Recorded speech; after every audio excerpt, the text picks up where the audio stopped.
باقی رہی یہ بات کہ یہی غزوہ جو ربیع الآخر یا جمادی الاولیٰ سن 4 ہجری میں پیش آیا تھا، غزوہ ذات الرقاع تھا، ہماری تحقیق کے مطابق صحیح نہیں، کیونکہ غزوہ ذات الرقاع میں حضرت ابو ہریرہ اور حضرت ابو موسیٰ اشعری رضی اللہ عنہما موجود تھے، اور ابو ہریرہ رضی اللہ عنہ جنگ خیبر سے صرف چند دن پہلے اسلام لائے تھے۔ اسی طرح حضرت ابو موسیٰ اشعری رضی اللہ عنہ مسلمان ہو کر یمن سے روانہ ہوئے تو ان کی کشتی ساحل حبشہ سے جا لگی تھی، اور وہ حبشہ سے اس وقت واپس آئے تھے جب نبی صلی اللہ علیہ وسلم خیبر میں تشریف فرما تھے۔ اس طرح وہ پہلی بار خیبر ہی کے اندر خدمت نبوی میں حاضر ہو سکے تھے، پس ضروری ہے کہ غزوہ ذات الرقاع غزوہ خیبر کے بعد پیش آیا ہو۔ سن 4 ہجری کے ایک عرصے بعد غزوہ ذات الرقاع کے پیش آنے کی ایک علامت یہ بھی ہے کہ نبی صلی اللہ علیہ وسلم نے غزوہ ذات الرقاع میں صلاۃ خوف پڑھی تھی، اور صلاۃ خوف پہل غزوہ اسفان میں پڑھی گئی، اور اس میں کوئی اختلاف نہیں کہ غزوہ اسفان کا زمانہ غزوہ خندق کے بھی بعد کا ہے، جبکہ غزوہ خندق کا زمانہ سن 5 ہجری کے آخر کا ہے۔ در حقیقت غزوہ اسفان سفر حدیبیہ کا ایک ضمنی واقعہ تھا، اور سفر حدیبیہ سن 6 ہجری کے آخر میں پیش آیا تھا، جس سے واپس آ کر رسول اللہ صلی اللہ علیہ وسلم نے خیبر کی راہ لی تھی۔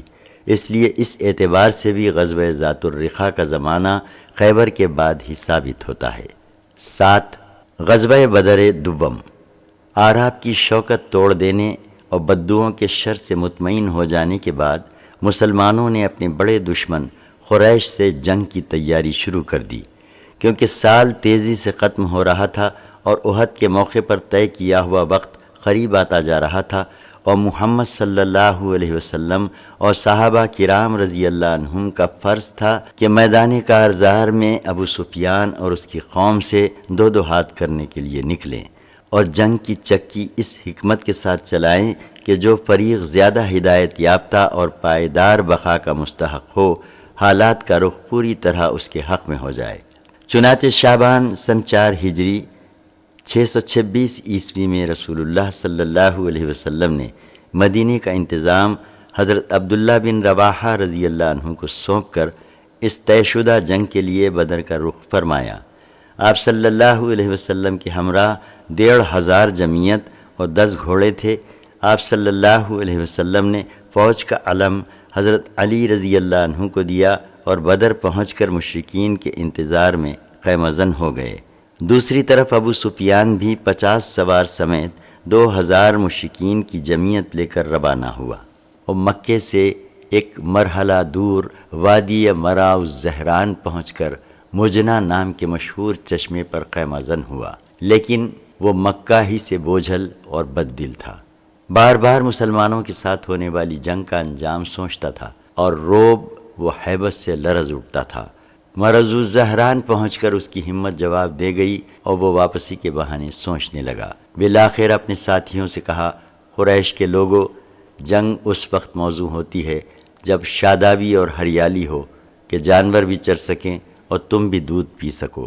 اس وقت خشک سالی ہے، لہٰذا میں واپس جا رہا ہوں، تم بھی واپس چلے چلو۔ ایسا معلوم ہوتا ہے کہ سارے ہی لشکر کے اعصاب پر خوف و ہیبت سوار تھی، کیونکہ ابو سفیان کے اس مشورے پر کسی قسم کی مخالفت کے بغیر سب نے واپسی کی راہ لی، اور کسی نے بھی سفر جاری رکھنے اور مسلمانوں سے جنگ لڑنے کی رائے نہ دی۔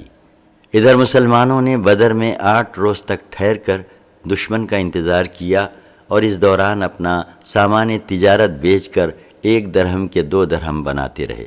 اس کے بعد اس شان سے مدینہ واپس آئے کہ جنگ میں اقدام کی باغ ان کے ہاتھ آ چکی تھی، دلوں پر ان کی دھاک بیٹھ چکی تھی، اور ماحول پر ان کی گرفت مضبوط ہو چکی تھی۔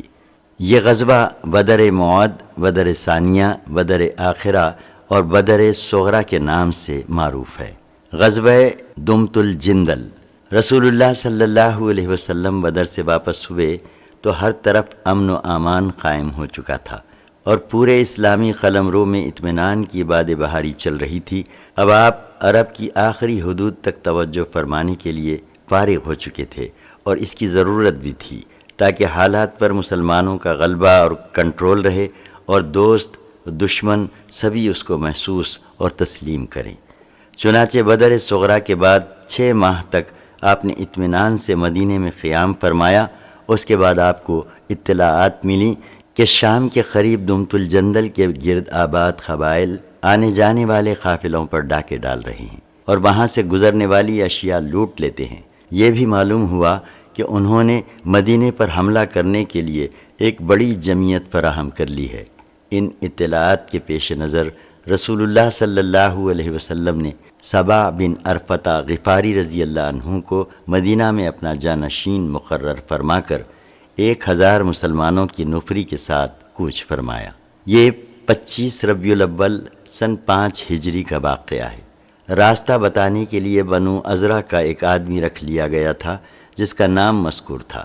اس غزوے میں آپ صلی اللہ علیہ وسلم کا معمول تھا کہ آپ رات میں سفر فرماتے اور دن میں چھپے رہتے تھے تاکہ دشمن پر بالکل اچانک اور بے خبری میں ٹوٹ پڑیں۔ قریب پہنچے تو معلوم ہوا کہ وہ لوگ باہر نکل گئے ہیں، لہٰذا ان کے مویشیوں اور چرواہوں پر حلہ بول دیا، کچھ ہاتھ آئے کچھ نکل گئے۔ جہاں تک دمت الجندل کے باشندوں کا تعلق ہے تو جس کا جدھر سینگ سمایا بھاگ نکلا۔ جب مسلمان دمتا کے میدان میں اترے تو کوئی نہ ملا۔ آپ نے چند دن قیام فرما کر ادھر ادھر متعدد دستے روانہ کیے لیکن کوئی بھی ہاتھ نہ آیا۔ بالآخر آپ صلی اللہ علیہ وسلم مدینہ پلٹ آئے۔ اس غزوے میں عیینہ بن حصن سے مصالحت بھی ہوئی۔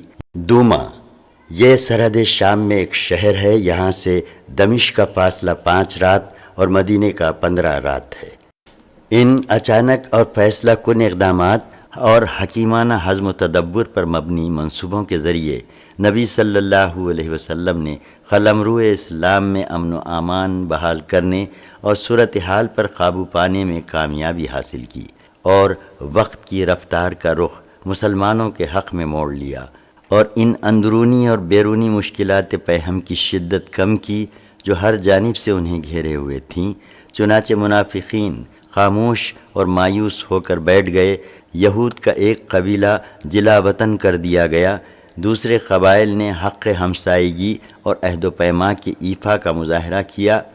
بدو اور قریش ڈھیلے پڑ گئے اور مسلمانوں کو اسلام پھیلانے اور رب العالمین کے پیغام کی تبلیغ کرنے کے مواقع میسر آئے۔ 1 سال سے زیادہ عرصے کی پیہم فوجی مہمات اور کارروائیوں کے بعد جزیرۃ العرب پر سکون چھا گیا تھا اور ہر طرف امن و امان اور آشتی و سلامتی کا دورہ ہو گیا تھا، مگر یہود کو جو اپنی خباثتوں، سازشوں اور دسیسہ کاریوں کے نتیجے میں طرح طرح کی ذلت و رسوائی کا مزہ چکھ چکے تھے، اب بھی ہوش نہیں آیا تھا۔ انہوں نے غدر و خیانت اور مکر و سازش کے مکروہ نتائج سے کوئی سبق نہیں سیکھا تھا۔ چنانچہ خیبر منتقل ہونے کے بعد پہلے تو انہوں نے یہ انتظار کیا کہ دیکھیں مسلمانوں اور بت پرستوں کے درمیان جو فوجی کشاکش چل رہی ہے اس کا نتیجہ کیا ہوتا ہے، لیکن جب دیکھا کہ حالات مسلمانوں کے لیے سازگار ہو گئے ہیں، گردش لیل و نہار نے ان کے نفوس کو مزید وسعت دے دی ہے اور دور دور تک ان کی حکمرانی کا سکہ بیٹھ گیا ہے، تو انہیں سخت جلن ہوئی۔ انہوں نے نئے سرے سے سازش شروع کی اور مسلمانوں پر ایک ایسی آخری کاری ضرب لگانے کی تیاری میں مصروف ہو گئے جس کے نتیجے میں ان کا چراغ حیات ہی گل ہو جائے۔ لیکن چونکہ انہیں براہ راست مسلمانوں سے ٹکرانے کی جرت نہ تھی، اس لیے اس مقصد کی خاطر ایک نہایت خوفناک پلان تیار کیا۔ اس کی تفصیل یہ ہے کہ بنو نذیر کے 20 سردار اور رہنما مکے میں قریش کے پاس حاضر ہوئے اور انہیں رسول اللہ صلی اللہ علیہ وسلم کے خلاف آمادہ جنگ کرتے ہوئے اپنی مدد کا یقین دلایا۔ قریش نے ان کی بات مان لی، چونکہ وہ احد کے روز میدان بدر میں مسلمانوں سے سفارائی کا عہد و پیمان کر کے اس کی خلاف ورزی کر چکے تھے، اس لیے ان کا خیال تھا کہ اب اس مجوزہ جنگی اقدام کے ذریعے وہ اپنی شہرت بھی بحال کر لیں گے اور اپنی کہی ہوئی بات بھی پوری کر دیں گے۔ اس کے بعد یہود کا یہ وفد بنو غطفان کے پاس گیا اور قریش ہی کی طرح انہیں بھی آمادہ جنگ کیا، وہ بھی تیار ہو گئے۔ پھر اس وفد نے بقیہ قبائل عرب میں گھوم گھوم کر لوگوں کو جنگ کی ترغیب دی اور ان قبائل کے بھی بہت سے افراد تیار ہو گئے۔ غرض اس طرح یہودی سیاست کاروان نے پوری کامیابی کے ساتھ کفر کے تمام بڑے بڑے گروہوں اور جتھوں کو نبی صلی اللہ علیہ وسلم اور آپ کی دعوت اور مسلمانوں کے خلاف بھڑکا کر جنگ کے لیے تیار کر لیا۔ اس کے بعد طے شدہ پروگرام کے مطابق جنوب سے قریش، کنانہ اور تہامہ میں آباد دوسرے حلیف قبائل نے مدینے کی جانب کوچ کیا۔ ان سب کا سپہ سالار اعلیٰ ابو سفیان تھا اور ان کی تعداد 4000 تھی۔ یہ لشکر مرز زہران پہنچا تو بنو سلیم بھی اس میں شامل ہوئے۔ ادھر اسی وقت مشرق کی طرف سے غطفانی قبائل فزارہ، مرہ اور اشجع نے کوچ کیا۔ فزارہ کا سپہ سالار عیینہ بن حسن تھا اور بنو مرہ کا حارث بن عوف اور بنو اشجع کا مسعر بن رقیلہ۔ انہی کے ضمن میں بنو اسد اور دیگر قبائل کے بہت سے افراد بھی آئے تھے۔ ان سارے قبائل نے ایک مقررہ وقت پر مقررہ پروگرام کے مطابق مدینے کا رخ کیا تھا، اس لیے چند دن کے اندر اندر مدینے کے پاس 10,000 سپاہ کا ایک زبردست لشکر جمع ہو گیا۔ یہ اتنا بڑا لشکر تھا کہ غالباً مدینے کی پوری آبادی عورتوں، بچوں، بوڑھوں اور جوانوں کو ملا کر بھی اس کے برابر نہ تھی۔ اگر حملہ آوروں کا یہ ٹھاٹے مارتا ہوا سمندر مدینے کی چہار دیواری تک اچانک پہنچ جاتا تو مسلمانوں کے لیے سخت خطرناک ثابت ہوتا۔ کچھ عجب نہیں کہ اس کی جڑ کٹ جاتی اور ان کا مکمل سفایا ہو جاتا، لیکن مدینے کی قیادت نہایت بیدار مغز اور چوکس قیادت تھی، اور ان کی انگلیاں ہمیشہ حالات کے نفس پر رہتی تھیں اور وہ حالات کا تجزیہ کر کے آنے والے واقعات کا ٹھیک ٹھیک اندازہ بھی لگاتی تھی اور ان سے نمٹنے کے لیے مناسب ترین قدم بھی اٹھاتی تھی۔ چنانچہ کفار کا لشکر عظیم جو ہی اپنی جگہ سے حرکت میں آیا، مدینے کے مخبرین نے اپنی قیادت کو اس کی اطلاع فراہم کر دی۔ اطلاع پاتے ہی رسول اللہ صلی اللہ علیہ وسلم نے ہائی کمان کی مجلس شورا منعقد کی اور دفاعی منصوبے پر صلاح و مشورہ کیا۔ قائدین اہل شورا نے غور و خوض کے بعد حضرت سلمان فارسی رضی اللہ عنہ کی ایک تجویز متفقہ طور پر منظور کی۔ یہ تجویز حضرت سلمان فارسی رضی اللہ عنہ نے ان لفظوں میں پیش کی تھی کہ اے اللہ کے رسول صلی اللہ علیہ وسلم، فارس میں جب ہمارا محاصرہ کیا جاتا تھا تو ہم اپنے گرد خندق کھود لیتے تھے۔ یہ بڑی باحکمت دفاعی تجویز تھی۔ اہل عرب اس سے واقف نہ تھے۔ رسول اللہ صلی اللہ علیہ وسلم نے اس تجویز پر فوراً عمل درآمد شروع فرماتے ہوئے ہر 10 آدمی کو 40 ہاتھ خندق کھودنے کا کام سونپ دیا، اور مسلمانوں نے پوری محنت اور دل جمعی سے خندق کھودنی شروع کر دی۔ رسول اللہ صلی اللہ علیہ وسلم اس کام کی ترغیب بھی دیتے تھے اور عملاً اس میں پوری طرح شریک بھی رہتے تھے۔ چنانچہ صحیح بخاری میں حضرت سہل بن سعد رضی اللہ عنہ سے مروی ہے کہ ہم لوگ رسول اللہ صلی اللہ علیہ وسلم کے ساتھ خندق میں تھے، لوگ کھود رہے تھے اور ہم کندھوں پر مٹی ڈھو رہے تھے کہ اسی اثناء میں رسول اللہ صلی اللہ علیہ وسلم نے فرمایا، اے اللہ، زندگی تو بس آخرت کی زندگی ہے، بس مہاجرین اور انصار کو بخش دے۔ ایک دوسری روایت میں حضرت انس رضی اللہ عنہ سے مروی ہے کہ رسول اللہ صلی اللہ علیہ وسلم خندق کی طرف تشریف لائے تو دیکھا کہ مہاجرین و انصار ایک ٹھنڈی صبح میں کھودنے کا کام کر رہے ہیں۔ ان کے پاس غلام نہ تھے کہ ان کی بجائے غلام یہ کام کر دیتے۔ آپ صلی اللہ علیہ وسلم نے ان کی مشقت اور بھوک دیکھ کر فرمایا، اے اللہ، یقیناً زندگی تو آخرت کی زندگی ہے، بس انصار و مہاجرین کو بخش دے۔ انصار و مہاجرین نے اس کے جواب میں کہا، ہم وہ ہیں کہ ہم نے ہمیشہ کے لیے جب تک کہ باقی رہیں محمد صلی اللہ علیہ وسلم سے جہاد پر بیعت کی ہے۔ صحیح بخاری ہی میں ایک روایت حضرت برا بن عازب رضی اللہ عنہ سے مروی ہے کہ میں نے رسول اللہ صلی اللہ علیہ وسلم کو دیکھا کہ آپ خندق سے مٹی ڈھو رہے تھے، یہاں تک کہ غبار نے آپ صلی اللہ علیہ وسلم کے شکم کی جلد ڈھانک دی تھی۔ آپ صلی اللہ علیہ وسلم کے بال بہت زیادہ تھے۔ میں نے اسی حالت میں آپ صلی اللہ علیہ وسلم کو عبداللہ بن رواحہ کے رجزیہ کلمات کہتے ہوئے سنا۔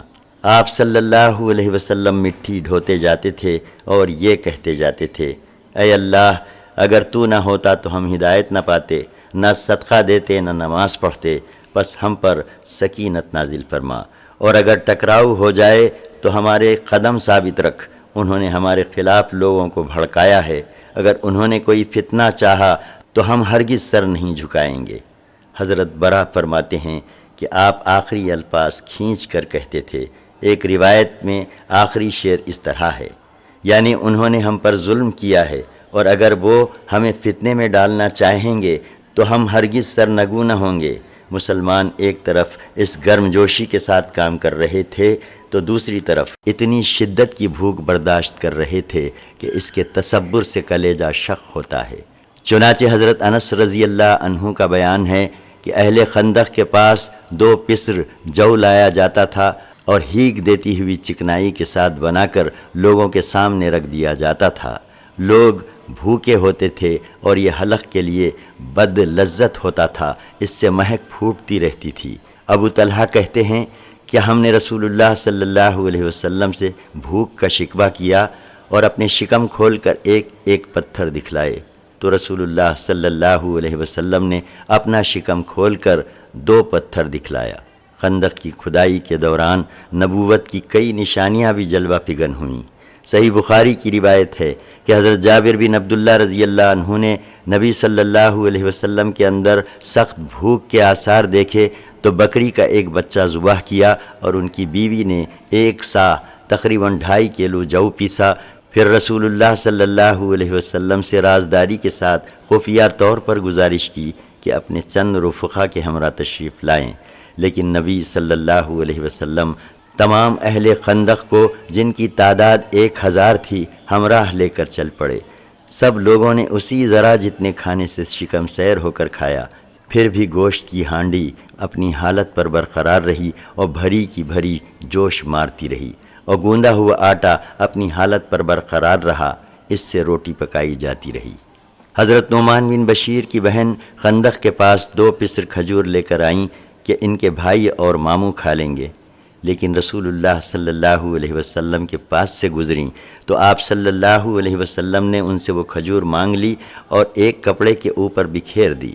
پھر اہل خندق کو دعوت دی، اہل خندق اسے کھاتے گئے اور وہ بڑھتی گئی، یہاں تک کہ سارے اہل خندق کھا کھا کر چلے گئے، اور کھجور تھی کہ کپڑے کے کناروں سے باہر گر رہی تھی۔ انہی ایام میں ان دونوں واقعات سے کہیں بڑھ کر ایک اور واقعہ پیش آیا، جسے امام بخاری نے حضرت جابر رضی اللہ عنہ سے روایت کیا ہے۔ حضرت جابر کا بیان ہے کہ ہم لوگ خندق کھود رہے تھے کہ ایک سخت پتھریلا ٹکڑا آڑے آ گیا۔ لوگ نبی صلی اللہ علیہ وسلم کی خدمت میں حاضر ہوئے اور عرض کی کہ یہ چٹان نما ٹکڑا خندق میں حائل ہو گیا ہے۔ آپ صلی اللہ علیہ وسلم نے فرمایا، میں اتر رہا ہوں۔ اس کے بعد آپ صلی اللہ علیہ وسلم اٹھے۔ آپ صلی اللہ علیہ وسلم کے شکم پر پتھر باندھا ہوا تھا، ہم نے 3 روز سے کچھ چکھا نہ تھا۔ پھر نبی صلی اللہ علیہ وسلم نے کدال لے کر مارا تو وہ چٹان نما ٹکڑا بھربھرے تودے میں تبدیل ہو گیا۔ حضرت برا رضی اللہ عنہ کا بیان ہے کہ خندق کی کھدائی کے موقع پر بعض حصے میں ایک سخت چٹان آ پڑی جس سے کدال اچڑ جاتی تھی، کچھ ٹوٹتا ہی نہ تھا۔ ہم نے رسول اللہ صلی اللہ علیہ وسلم سے اس کا شکوہ کیا۔ آپ صلی اللہ علیہ وسلم تشریف لائے، کدال لی اور بسم اللہ کہہ کر ایک ضرب لگائی تو ایک ٹکڑا ٹوٹ گیا، اور فرمایا، اللہ اکبر، مجھے ملک شام کی کنجیاں دی گئی ہیں، واللہ میں اس وقت وہاں کے سرخ محلوں کو دیکھ رہا ہوں۔ پھر دوسری ضرب لگائی تو ایک دوسرا ٹکڑا کٹ گیا اور فرمایا، اللہ اکبر، مجھے فارس دیا گیا ہے، واللہ میں اس وقت مدائن کا سفید محل دیکھ رہا ہوں۔ پھر تیسری ضرب لگائی اور فرمایا، بسم اللہ، تو باقی ماندہ چٹان بھی کٹ گئی۔ پھر فرمایا، اللہ اکبر، مجھے یمن کی کنجیاں دی گئی ہیں، واللہ میں اس وقت اپنی اس جگہ سے سنا کے پھاٹک دیکھ رہا ہوں۔ ابن اسحاق نے ایسی ہی روایت حضرت سلمان فارسی رضی اللہ عنہ سے ذکر کی۔ چونکہ مدینہ شمال کے علاوہ باقی اطراف سے ہرے یعنی لادے کی چٹانوں، پہاڑوں اور کھجور کے باغات سے گھرا ہوا ہے، اور نبی صلی اللہ علیہ وسلم ایک ماہر اور تجربہ کار فوجی کی حیثیت سے یہ جانتے تھے کہ مدینے پر اتنے بڑے لشکر کی یورش صرف شمال ہی کی جہت سے ہو سکتی ہے، اس لیے آپ صلی اللہ علیہ وسلم نے صرف اسی جانب خندق کھدوائی۔ مسلمانوں نے خندق کھودنے کا کام مسلسل جاری رکھا، دن بھر کھدائی کرتے اور شام کو گھر پلٹ آتے، یہاں تک کہ مدینے کی دیواروں تک کفار کے لشکر جرار کے پہنچنے سے پہلے مقررہ پروگرام کے مطابق خندق تیار ہو گئی۔ ادھر قریش اپنا 4000 کا لشکر لے کر مدینہ پہنچے تو روما، جرف اور زغابہ کے درمیان مجمع الاسیال میں خیمہ زن ہوئے، اور دوسری طرف غطفان اور ان کے نجدی ہمسفر 6000 کی نفری لے کر آئے تو احد کے مشرقی کنارے ضمب نخمی میں خیمہ زن ہوئے۔ سورہ 33 آیت 22۔ اور جب اہل ایمان نے ان جتھوں کو دیکھا تو کہا یہ تو وہی چیز ہے جس کا اللہ اور اس کے رسول نے ہم سے وعدہ کیا تھا، اور اللہ اور اس کے رسول نے سچ ہی فرمایا تھا، اور اس حالت نے ان کے ایمان اور جذبہ اطاعت کو اور بڑھا دیا۔ لیکن منافقین اور کمزور نفس لوگوں کی نظر اس لشکر پر پڑی تو ان کے دل دہل گئے۔ سورہ 33 آیت 12۔ اور جب منافقین اور وہ لوگ جن کے دلوں میں بیماری ہے کہہ رہے تھے کہ اللہ اور اس کے رسول نے ہم سے جو وعدہ کیا تھا وہ محض فریب تھا۔ بہرحال اس لشکر سے مقابلے کے لیے رسول اللہ صلی اللہ علیہ وسلم بھی 3000 مسلمانوں کی نفری لے کر تشریف لائے اور کوہ صلا کی طرف پشت کر کے قلعہ بندی کی شکل اختیار کر لی۔ سامنے خندق تھی جو مسلمانوں اور کفار کے درمیان حائل تھی۔ مسلمانوں کا شعار یہ تھا، ہم ان کی مدد نہ کی جائے۔ مدینے کا انتظام حضرت ابن ام مکتوم کے حوالے کیا گیا تھا، اور عورتوں اور بچوں کو مدینے کے قلعوں اور گڑیوں میں محفوظ کر دیا گیا تھا۔ جب مشرکین حملے کی نیت سے مدینے کی طرف بڑھے تو کیا دیکھتے ہیں کہ ایک چوڑی سی خندق ان کے اور مدینے کے درمیان حائل ہے۔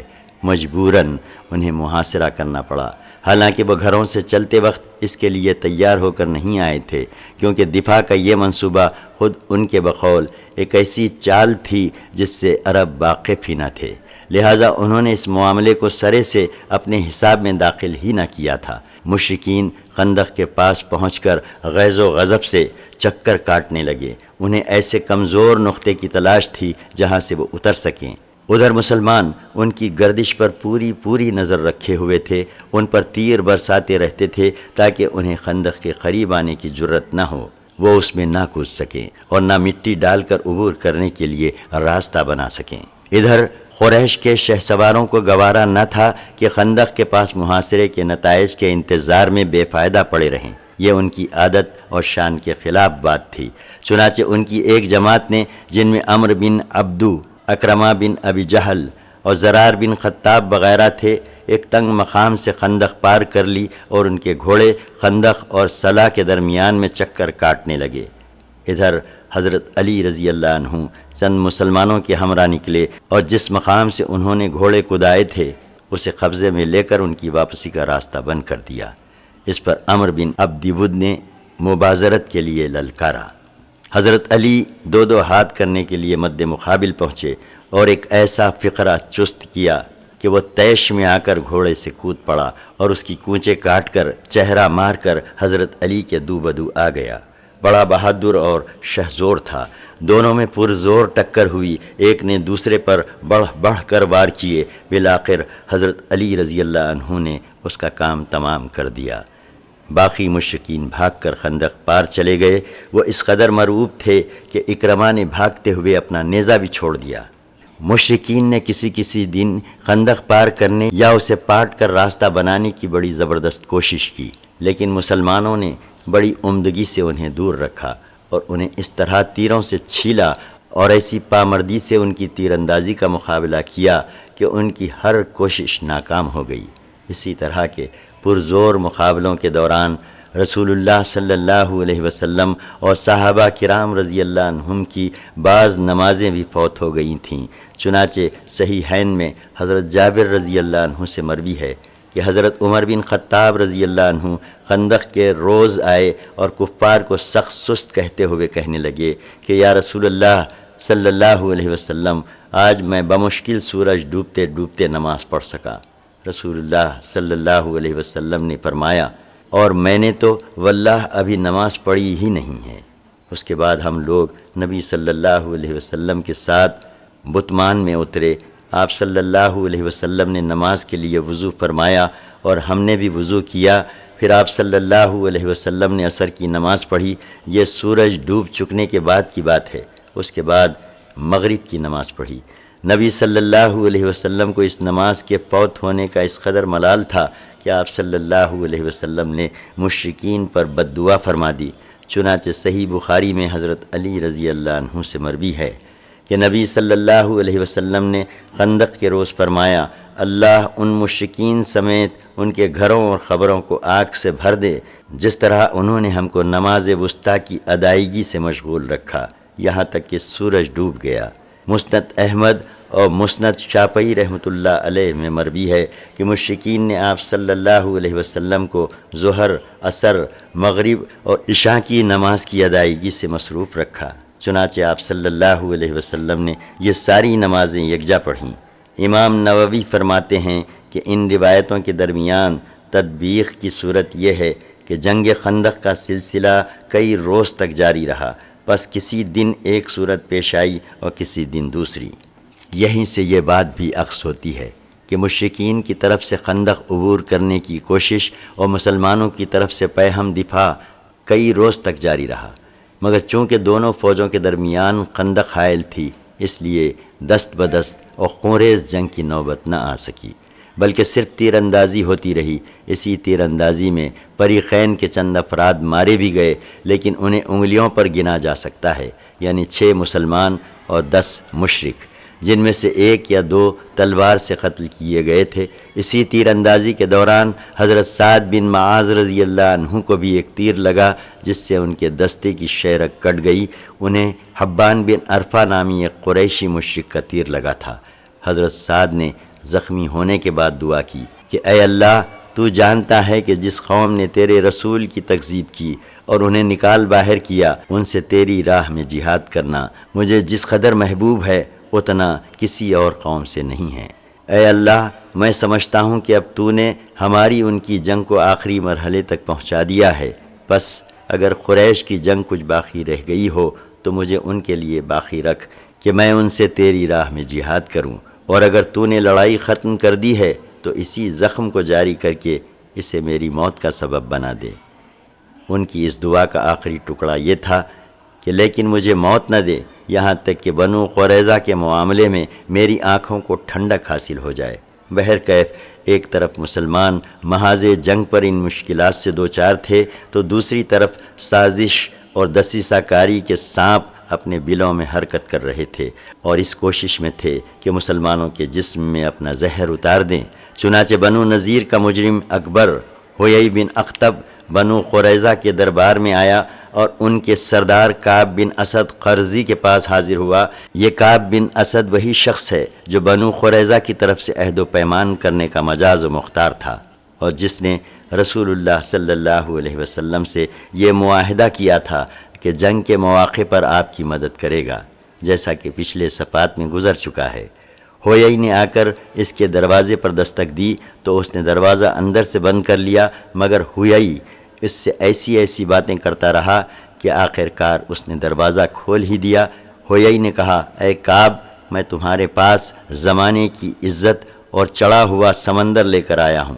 میں نے قریش کو اس کے سرداروں اور قائدین سمیت لا کر روما کے مجمع الاسیال میں اتار دیا ہے، اور بنو غطفان کو ان کے قائدین اور سرداروں سمیت احد کے پاس ذنب نخمی میں خیمہ زن کر دیا ہے۔ ان لوگوں نے مجھ سے عہد و پیما کیا ہے کہ وہ محمد اور ان کے ساتھیوں کا مکمل صفایا کیے بغیر یہاں سے نہ ٹلیں گے۔ کعب نے کہا،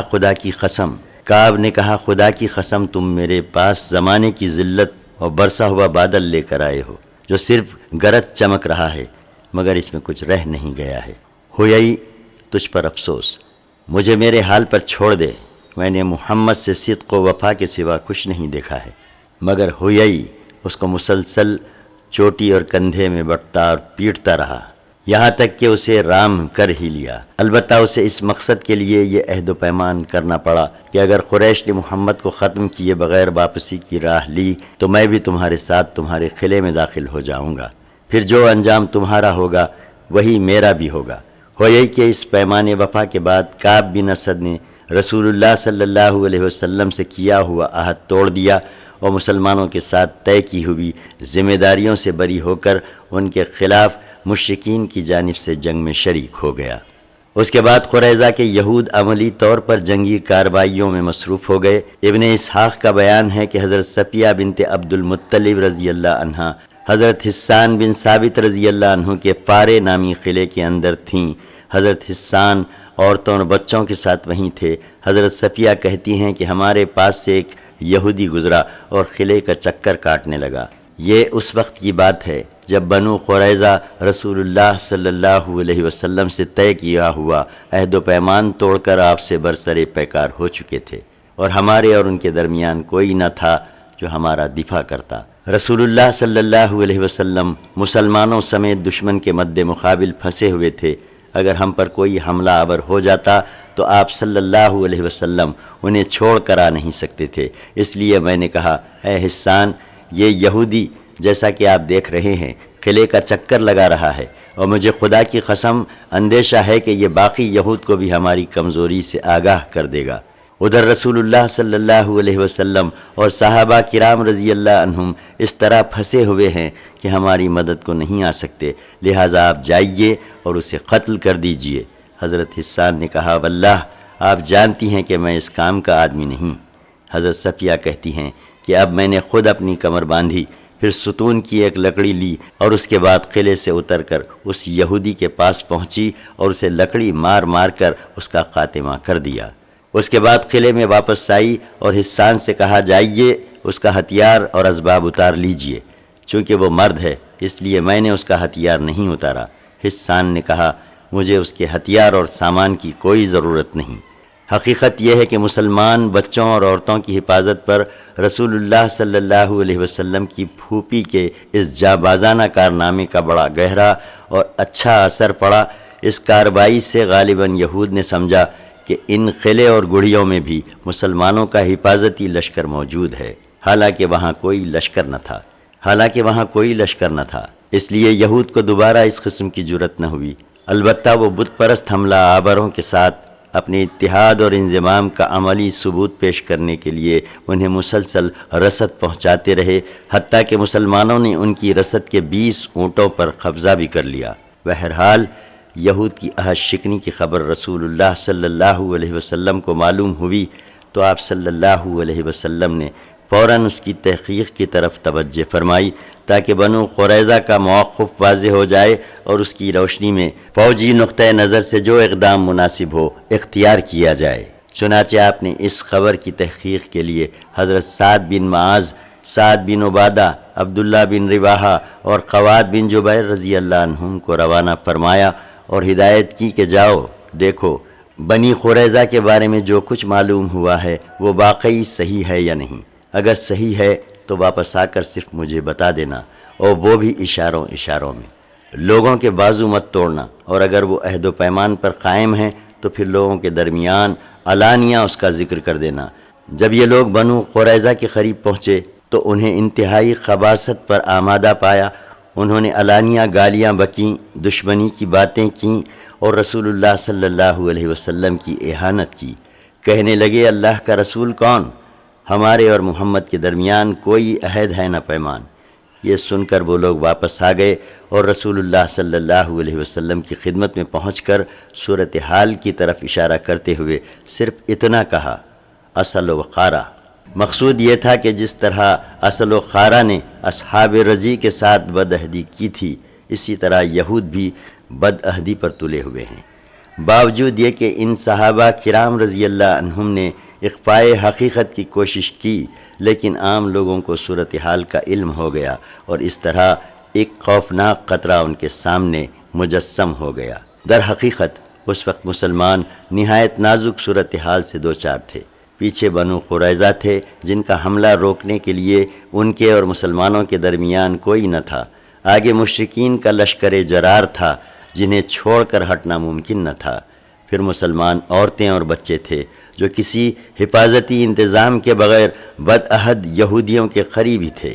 اس لیے لوگوں میں سخت اضطراب برپا ہوا، جس کی کیفیت اس آیت میں بیان کی گئی ہے۔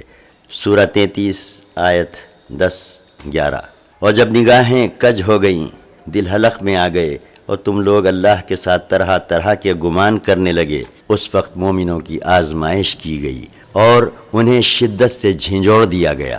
پھر اسی موقع پر بعض منافقین کے نفاق نے بھی سر نکالا، چنانچہ وہ کہنے لگے کہ محمد تو ہم سے وعدے کرتے تھے کہ ہم قیصر و کسریٰ کے خزانے کھائیں گے، اور یہاں یہ حالت ہے کہ پیشاب پیخانے کے لیے نکلنے میں بھی جان کی خیر نہیں۔ بعض اور منافقین نے اپنی قوم کے اشراف کے سامنے یہاں تک کہا کہ ہمارے گھر دشمن کے سامنے کھلے پڑے ہیں، ہمیں اجازت دیجیے کہ ہم اپنے گھروں کو واپس چلے جائیں، کیونکہ ہمارے گھر شہر سے باہر ہیں۔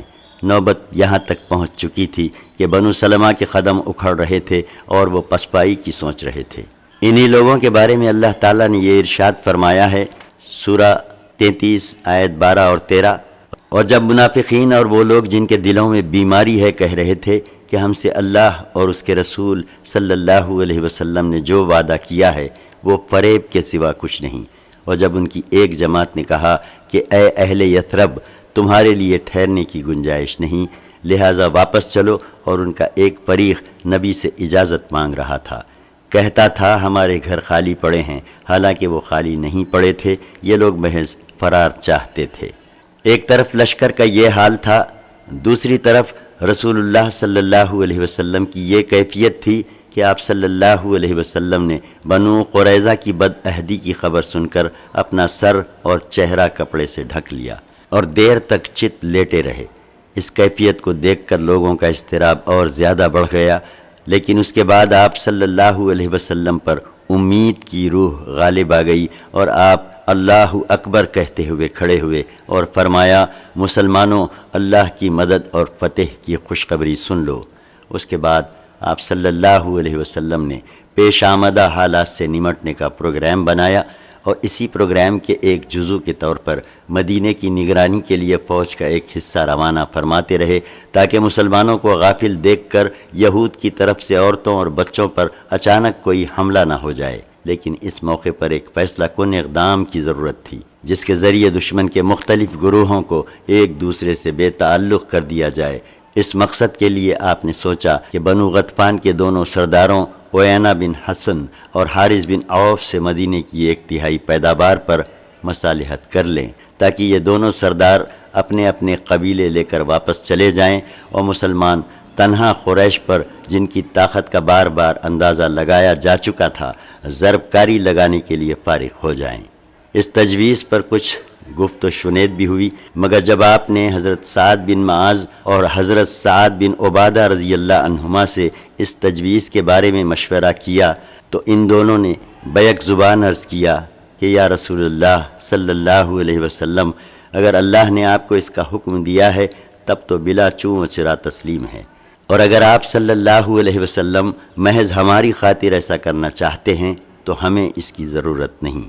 جب ہم لوگ اور یہ لوگ دونوں شرک و بت پرستی پر تھے، تب تو یہ لوگ میزبانی یا خرید و فروخت کے سوا کسی اور صورت سے ایک دانے کی بھی طمع نہیں کر سکتے تھے، تو بھلا اب جب کہ اللہ نے ہمیں ہدایت اسلام سے سرفراز فرمایا ہے اور آپ صلی اللہ علیہ وسلم کے ذریعے عزت بخشی ہے، ہم انہیں اپنا مال دیں گے؟ واللہ ہم تو انہیں صرف اپنی تلوار دیں گے۔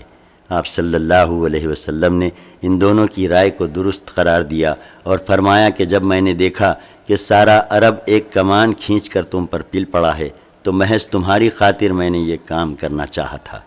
پھر الحمدللہ اللہ کا کرنا ایسا ہوا کہ دشمن میں پھوٹ پڑ گئی، ان کی جمعیت شکست کھا گئی، ان کی دھار کند ہو گئی۔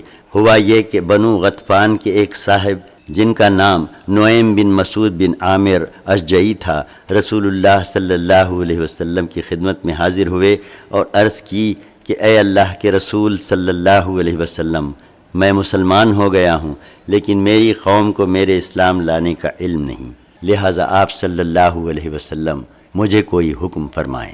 رسول اللہ صلی اللہ علیہ وسلم نے فرمایا، تم فقط ایک آدمی ہو، لہٰذا کوئی فوجی اقدام تو نہیں کر سکتے، البتہ جس قدر ممکن ہو ان میں پھوٹ ڈالو اور ان کی حوصلہ شکنی کرو، کیونکہ جنگ تو چال بازی کا نام ہے۔ حضرت نعیم فوراً ہی بنو قریظہ کے ہاں پہنچے۔ جاہلیت میں ان سے ان کا بڑا میل جول تھا۔ وہاں پہنچ کر انہوں نے کہا، آپ لوگ جانتے ہیں کہ مجھے آپ لوگوں سے محبت اور خصوصی تعلق ہے۔ انہوں نے کہا، جی ہاں۔ نعیم نے کہا اچھا تو سنیے کہ قریش کا معاملہ آپ لوگوں سے مختلف ہے۔ یہ علاقہ آپ کا اپنا علاقہ ہے، یہاں آپ کا گھر بار ہے، مال و دولت ہے، بال بچے ہیں، آپ اسے چھوڑ کر کہیں اور نہیں جا سکتے۔ مگر جب قریش و غطفان محمد سے جنگ کرنے آئے تو آپ نے محمد کے خلاف ان کا ساتھ دیا۔ ظاہر ہے ان کا یہاں گھر بار ہے، نہ مال و دولت ہے، نہ بال بچے ہیں، اس لیے انہیں موقع ملا تو کوئی قدم اٹھائیں گے، ورنہ بوریا بستر باندھ کر رخصت ہو جائیں گے، پھر آپ لوگ ہوں گے اور محمد ہوں گے، لہٰذا وہ جیسے چاہیں گے آپ سے انتقام لیں گے۔ اس پر بنو قریظہ چونکے اور بولے نعیم بتائیے اب کیا کیا جا سکتا ہے؟ انہوں نے کہا دیکھیے قریش جب تک آپ لوگوں کو اپنے کچھ آدمی یرغمال کے طور پر نہ دیں آپ ان کے ساتھ جنگ میں شریک نہ ہوں۔ قریظہ نے کہا آپ نے بہت مناسب رائے دی ہے۔ اس کے بعد حضرت نعیم رضی اللہ عنہ سیدھے قریش کے پاس پہنچے اور بولے آپ لوگوں سے مجھے جو محبت اور جذبہ خیر خواہی ہے اسے تو آپ جانتے ہی ہیں۔ انہوں نے کہا جی ہاں۔ حضرت نعیم نے کہا اچھا تو سنیے کہ یہود نے محمد اور ان کے رفقا سے جو عہد شکنی کی تھی اس پر وہ نادم ہیں، اور اب ان میں یہ مراسلت ہوئی ہے کہ وہ یہود آپ لوگوں سے کچھ یرغمال حاصل کر کے ان یعنی محمد صلی اللہ علیہ وسلم کے حوالے کر دیں گے اور پھر آپ لوگوں کے خلاف محمد سے اپنا معاملہ استوار کر لیں گے، لہٰذا اگر وہ یرغمال طلب کریں تو آپ ہرگز نہ دیں۔ اس کے بعد غطفان کے پاس بھی جا کر یہی بات دہرائی اور ان کے بھی کان کھڑے ہو گئے۔ اس کے بعد جمعہ اور سنیچر کی درمیانی رات کو قریش نے یہود کے پاس یہ پیغام بھیجا کہ ہمارا قیام کسی سازگار اور موزوں جگہ پر نہیں ہے، گھوڑے اور اونٹ مر رہے ہیں، لہٰذا ادھر سے آپ لوگ اور ادھر سے ہم لوگ اٹھیں اور محمد پر حملہ کر دیں۔ لیکن یہود نے جواب میں کہلایا کہ آج سنیچر کا دن ہے اور آپ جانتے ہیں کہ ہم سے پہلے جن لوگوں نے اس دن کے بارے میں حکم شریعت کی خلاف ورزی کی تھی انہیں کیسے عذاب سے دوچار ہونا پڑا تھا۔ علاوہ ازیں آپ لوگ جب تک اپنے کچھ آدمی ہمیں بطور یرغمال نہ دے دیں ہم لڑائی میں شریک نہ ہوں گے۔ قاصد جب یہ جواب لے کر واپس آئے تو قریش اور غطفان نے کہا واللہ نعیم نے سچ ہی کہا تھا۔ چنانچہ انہوں نے یہود کو کہلا بھیجا کہ خدا کی قسم ہم آپ کو کوئی آدمی نہ دیں گے، بس آپ لوگ ہمارے ساتھ ہی نکل پڑیں اور دونوں طرف سے محمد پر حلہ بول دیا جائے۔ یہ سن کر قریظہ نے باہم کہا واللہ نعیم نے تم سے سچ ہی کہا تھا۔ اس طرح دونوں فریق کا اعتماد ایک دوسرے سے اٹھ گیا، ان کی صفوں میں پھوٹ پڑ گئی اور ان کے حوصلے ٹوٹ گئے۔ اس دوران مسلمان اللہ تعالیٰ سے یہ دعا کر رہے تھے اے اللہ ہماری پردہ پوشی فرما اور ہمیں خطرات سے معمون کر دے، اور رسول اللہ صلی اللہ علیہ وسلم یہ دعا فرما رہے تھے اے اللہ کتاب اتارنے والے اور جلد حساب لینے والے ان لشکروں کو شکست دے، اے اللہ انہیں شکست دے اور انہیں جھنجھوڑ کر رکھ دے۔ بالآخر اللہ نے اپنے رسول صلی اللہ علیہ وسلم اور مسلمانوں کی دعائیں سن لیں، چنانچہ مشرکین کی صفوں میں پھوٹ پڑ جانے اور بددلی و پست ہمتی سرایت کر جانے کے بعد اللہ تعالیٰ نے ان پر تند ہواؤں کا طوفان بھیج دیا جس نے ان کے خیمے اکھیڑ دیے، ہانڈیاں الٹ دیں، تنابوں کی کھوٹیاں اکھاڑ دیں، کسی چیز کو قرار نہ رہا، اور اس کے ساتھ ہی فرشتوں کا لشکر بھیج دیا جس نے انہیں ہلا ڈالا اور ان کے دلوں میں رعب اور خوف ڈال دیا۔ اسی سرد اور کڑکڑاتی ہوئی رات میں رسول اللہ صلی اللہ علیہ وسلم نے حضرت حذیفہ بن یمان رضی اللہ عنہ کو کفار کی خبر لانے کے لیے بھیجا۔ موصوف ان کے محاذ میں پہنچے تو وہاں ٹھیک یہی حالت بپا تھی اور مشرکین واپسی کے لیے تیار ہو چکے تھے۔ حضرت حذیفہ رضی اللہ عنہ نے خدمت نبوی صلی اللہ علیہ وسلم میں واپس آ کر ان کی روانگی کی اطلاع دی۔ چنانچہ رسول اللہ صلی اللہ علیہ وسلم نے صبح کی تو دیکھا کہ میدان صاف ہے، اللہ نے دشمن کو کسی خیر کے حصول کا موقع دیے بغیر اس کے غیظ و غضب سمیت واپس کر دیا اور ان سے جنگ کے لیے تنہا کافی ہوا۔ الغرض اس طرح اللہ نے اپنا وعدہ پورا کیا، اپنے لشکر کو عزت بخشی، اپنے بندے کی مدد کی اور تنہا سارے لشکر کو شکست دی۔ چنانچہ اس کے بعد آپ صلی اللہ علیہ وسلم مدینہ واپس آ گئے۔ غزوہ خندق صحیح ترین قول کے مطابق شوال سن 5 ہجری میں پیش آیا تھا اور مشرکین نے 1 ماہ یا تقریباً 1 ماہ تک رسول اللہ صلی اللہ علیہ وسلم اور مسلمانوں کا محاصرہ جاری رکھا تھا، تمام مآخذ پر مجموعی نظر ڈالنے سے معلوم ہوتا ہے کہ محاصرے کا آغاز شوال میں ہوا تھا اور خاتمہ ذی قعدہ میں۔ ابن سعد کا بیان ہے کہ رسول اللہ صلی اللہ علیہ وسلم جس روز خندق سے واپس ہوئے بدھ کا دن تھا اور ذی قعدہ کے ختم ہونے میں صرف 7 دن باقی تھے۔ جنگ احزاب در حقیقت خساروں کی جنگ نہ تھی بلکہ اعصاب کی جنگ تھی۔ اس میں کوئی خونریز مورکہ پیش نہیں آیا، لیکن پھر بھی یہ اسلامی تاریخ کی ایک فیصلہ کن جنگ تھی۔ چنانچہ اس کے نتیجے میں مشرکین کے حوصلے ٹوٹ گئے اور یہ واضح ہو گیا کہ عرب کی کوئی بھی قوت مسلمانوں کی اس چھوٹی سی طاقت کو جو مدینے میں نشو و نما پا رہی ہے ختم نہیں کر سکتی، کیونکہ جنگ احزاب میں جتنی بڑی طاقت فراہم ہو گئی تھی اس سے بڑی طاقت فراہم کرنا عربوں کے بس کی بات نہ تھی۔ اس لیے رسول اللہ صلی اللہ علیہ وسلم نے احزاب کی واپسی کے بعد فرمایا، اب ہم ان پر چڑھائی کریں گے، وہ ہم پر چڑھائی نہ کریں گے، اب ہمارا لشکر ان کی طرف جائے گا۔ غزوہ بنو قریظہ۔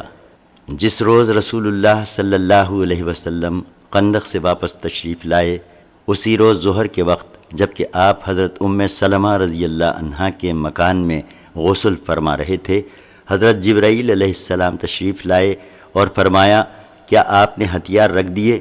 حالانکہ ابھی فرشتوں نے ہتھیار نہیں رکھے اور میں بھی قوم کا تعاقب کر کے بس واپس چلا آ رہا ہوں۔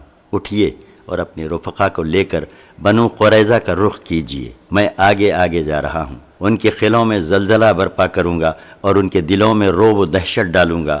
یہ کہہ کر حضرت جبرائیل علیہ السلام فرشتوں کے جلو میں روانہ ہو گئے۔ ادھر رسول اللہ صلی اللہ علیہ وسلم نے ایک صحابی سے منادی کروائی کہ جو شخص سماع و طاعت پر قائم ہے وہ عصر کی نماز بنو قریظہ ہی میں پڑھے۔ اس کے بعد مدینے کا انتظام حضرت ابن ام مکتوم کو سونپا اور حضرت علی کو جنگ کا پھریرا دے کر آگے روانہ فرما دیا۔ وہ بنو قریظہ کے قلعوں کے قریب پہنچے تو بنو قریظہ نے رسول اللہ صلی اللہ علیہ وسلم پر گالیوں کی بوچھاڑ کر دی۔ اتنے میں رسول اللہ صلی اللہ علیہ وسلم بھی مہاجرین و انصار کے جلو میں روانہ ہو چکے تھے۔ آپ صلی اللہ علیہ وسلم نے بنو قریظہ کے دیار میں پہنچ کر انا نامی ایک کنویں پر نزول فرمایا۔ عام مسلمانوں نے بھی لڑائی کا اعلان سن کر فوراً دیار قریظہ کا رخ کیا۔ راستے میں عصر کی نماز کا وقت آ گیا تو بعض نے کہا، ہم جیسا کہ ہمیں حکم دیا گیا ہے بنو قریظہ پہنچ کر ہی عصر کی نماز پڑھیں گے، حتیٰ کہ بعض نے عصر کی نماز عشاء کے بعد پڑھی۔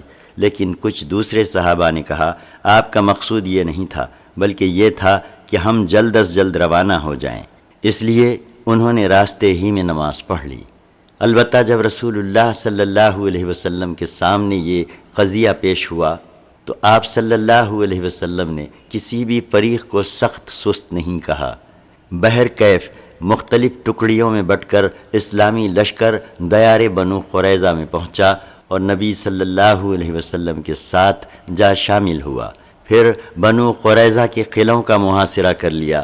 اس لشکر کی کل تعداد 3000 تھی اور ان میں 30 گھوڑے تھے۔ جب محاصرہ سخت ہو گیا تو یہود کے سردار کعب بن اسد نے ان کے سامنے 3 متبادل تجویزیں پیش کیں۔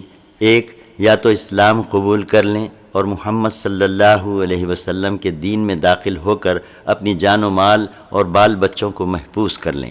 کعب بن اسد نے اس تجویز کو پیش کرتے ہوئے یہ بھی کہا کہ واللہ تم لوگوں پر یہ بات واضح ہو چکی ہے کہ وہ واقعی نبی اور رسول ہیں اور وہ وہی ہیں جنہیں تم اپنی کتاب میں پاتے ہو۔ 2، یا اپنے بیوی بچوں کو خود اپنے ہاتھوں قتل کر دیں، پھر تلوار سونت کر نبی صلی اللہ علیہ وسلم کی طرف نکل پڑیں اور پوری قوت سے ٹکرا جائیں، اس کے بعد یا تو فتح پائیں یا سب کے سب مارے جائیں۔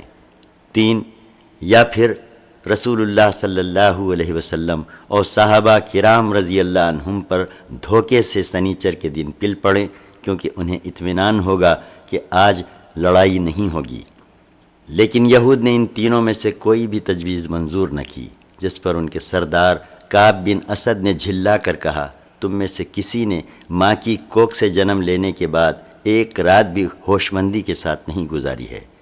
ان تینوں تجاویز کو رد کر دینے کے بعد بنو قریظہ کے سامنے صرف ایک ہی راستہ رہ جاتا تھا کہ رسول اللہ صلی اللہ علیہ وسلم کے سامنے ہتھیار ڈال دیں اور اپنی قسمت کا فیصلہ آپ صلی اللہ علیہ وسلم پر چھوڑ دیں، لیکن انہوں نے چاہا کہ ہتھیار ڈالنے سے پہلے اپنے بعض مسلمان حلیفوں سے رابطہ قائم کر لیں، ممکن ہے پتہ لگ جائے کہ ہتھیار ڈالنے کا نتیجہ کیا ہوگا۔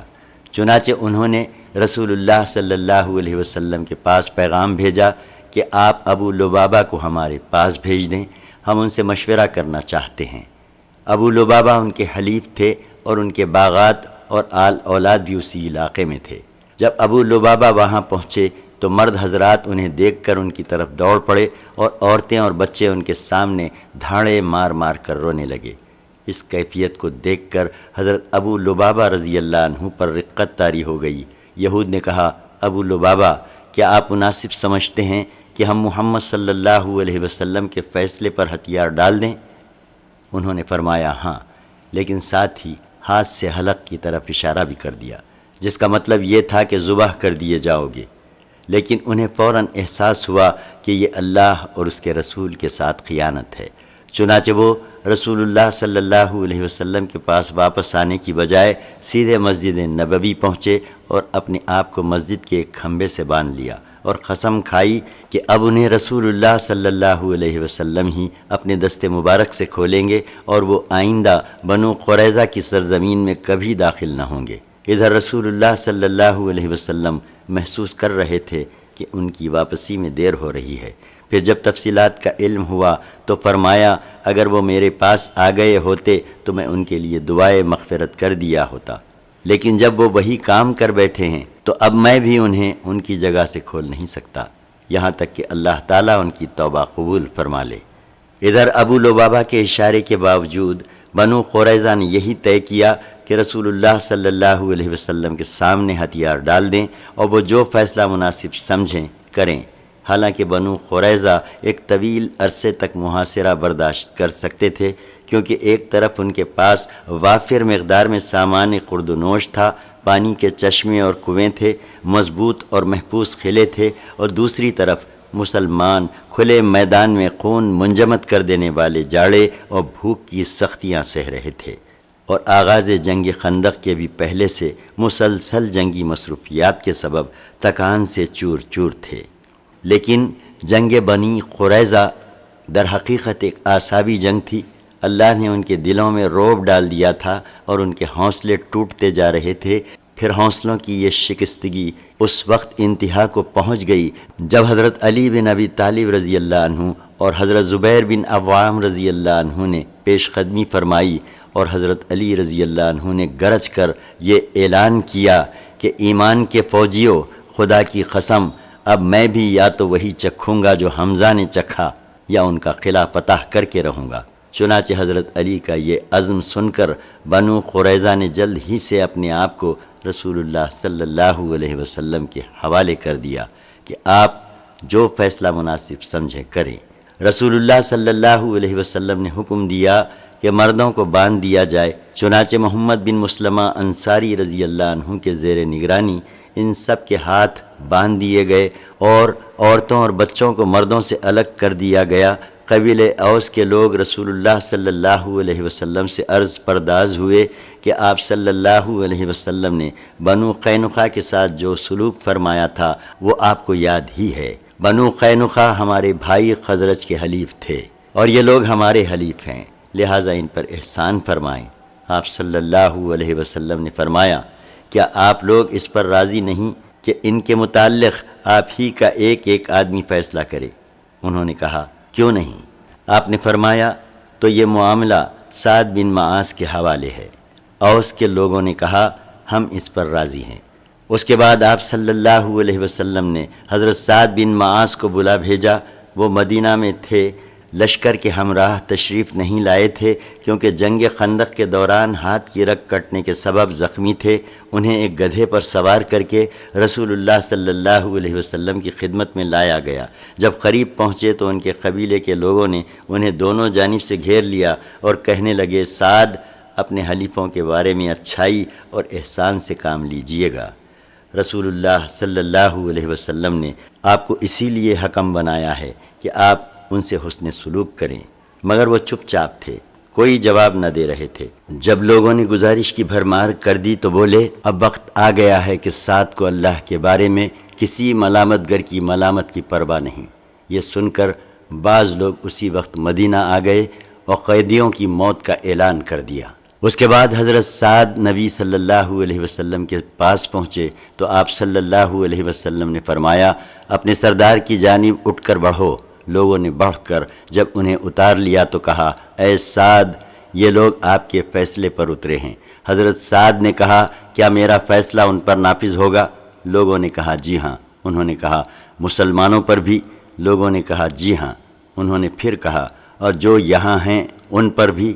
ان کا اشارہ رسول اللہ صلی اللہ علیہ وسلم کی فرودگاہ کی طرف تھا، مگر اجلال و تعظیم کے سبب چہرہ دوسری طرف کر رکھا تھا۔ آپ نے فرمایا جی ہاں مجھ پر بھی۔ حضرت سعد نے کہا تو ان کے متعلق میرا فیصلہ یہ ہے کہ مردوں کو قتل کر دیا جائے، عورتوں اور بچوں کو قیدی بنا لیا جائے اور اموال تقسیم کر دیے جائیں۔ رسول اللہ صلی اللہ علیہ وسلم نے فرمایا تم نے ان کے بارے میں وہی فیصلہ کیا ہے جو 7 آسمانوں کے اوپر سے اللہ تعالیٰ کا فیصلہ ہے۔ حضرت سعد کا یہ فیصلہ انتہائی عدل و انصاف پر مبنی تھا، کیونکہ بنو قریظہ نے مسلمانوں کی موت و حیات کے نازک ترین لمحات میں جو خطرناک بدعہدی کی تھی وہ تو تھی ہی، اس کے علاوہ انہوں نے مسلمانوں کے خاتمے کے لیے 1500 تلواریں، 2000 نیزے، 300 زرہیں اور 500 ڈھال مہیا کر رکھے تھے، جس پر فتح کے بعد مسلمانوں نے قبضہ کیا۔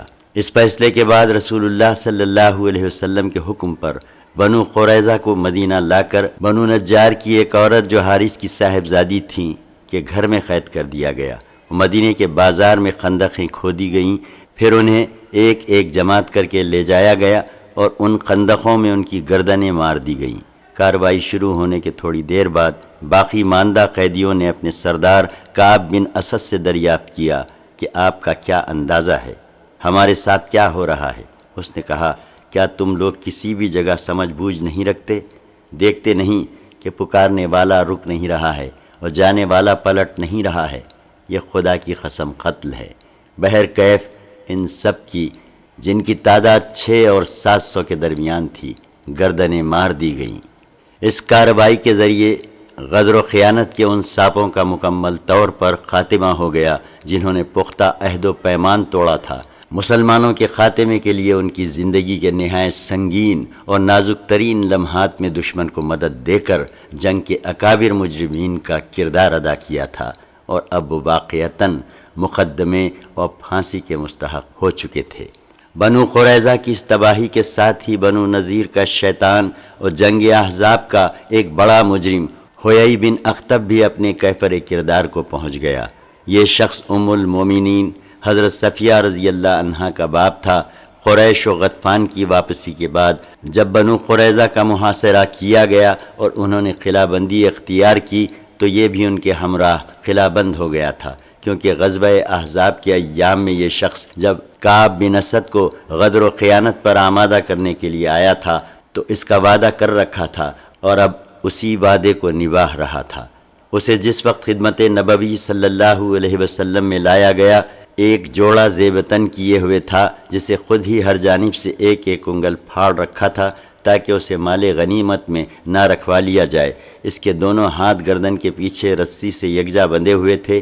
اس نے رسول اللہ صلی اللہ علیہ وسلم کو مخاطب کر کے کہا سنیے، میں نے آپ کی عداوت پر اپنے آپ کو ملامت نہیں کی، لیکن جو اللہ سے لڑتا ہے مغلوب ہو جاتا ہے۔ پھر لوگوں کو مخاطب کر کے کہا لوگو، اللہ کے فیصلے میں کوئی حرج نہیں، یہ تو نوشتہ تقدیر ہے اور ایک بڑا قتل ہے جو اللہ نے بنی اسرائیل پر لکھ دیا تھا۔ اس کے بعد وہ بیٹھا اور اس کی گردن مار دی گئی۔ اس واقعے میں بنو قریظہ کی ایک عورت بھی قتل کی گئی۔ اس نے حضرت خلاد بن سوید رضی اللہ عنہ پر چکی کا پاٹ پھینک کر انہیں قتل کر دیا تھا، اسی کے بدلے اسے قتل کیا گیا۔ رسول اللہ صلی اللہ علیہ وسلم کا حکم تھا جس کے زیر ناف بال آ چکے ہوں اسے قتل کر دیا جائے۔ چونکہ حضرت عطیہ خرزی کو ابھی بال نہیں آئے تھے لہٰذا انہیں زندہ چھوڑ دیا گیا، چنانچہ وہ مسلمان ہو کر شرف صاحبیت سے مشرف ہوئے۔ حضرت ثابت بن قیس نے گزارش کی کہ زبیر بن باتا اور اس کے اہل و عیال کو ان کے لیے ہبہ کر دیا جائے۔ اس کی وجہ یہ تھی کہ زبیر نے ثابت پر کچھ احسانات کیے تھے، ان کی گزارش منظور کر لی گئی۔ اس کے بعد ثابت بن قیس نے زبیر سے کہا کہ رسول اللہ صلی اللہ علیہ وسلم نے تم کو اور تمہارے اہل و عیال کو میرے لیے ہبہ کر دیا ہے، اور میں ان سب کو تمہارے حوالے کرتا ہوں، یعنی تم بال بچوں سمیت آزاد ہو۔ لیکن جب زبیر بن باتا کو معلوم ہوا کہ اس کی قوم قتل کر دی گئی ہے تو اس نے کہا، ثابت، تم پر میں نے جو احسان کیا تھا اس کا واسطہ دے کر کہتا ہوں کہ مجھے بھی دوستوں تک پہنچا دو۔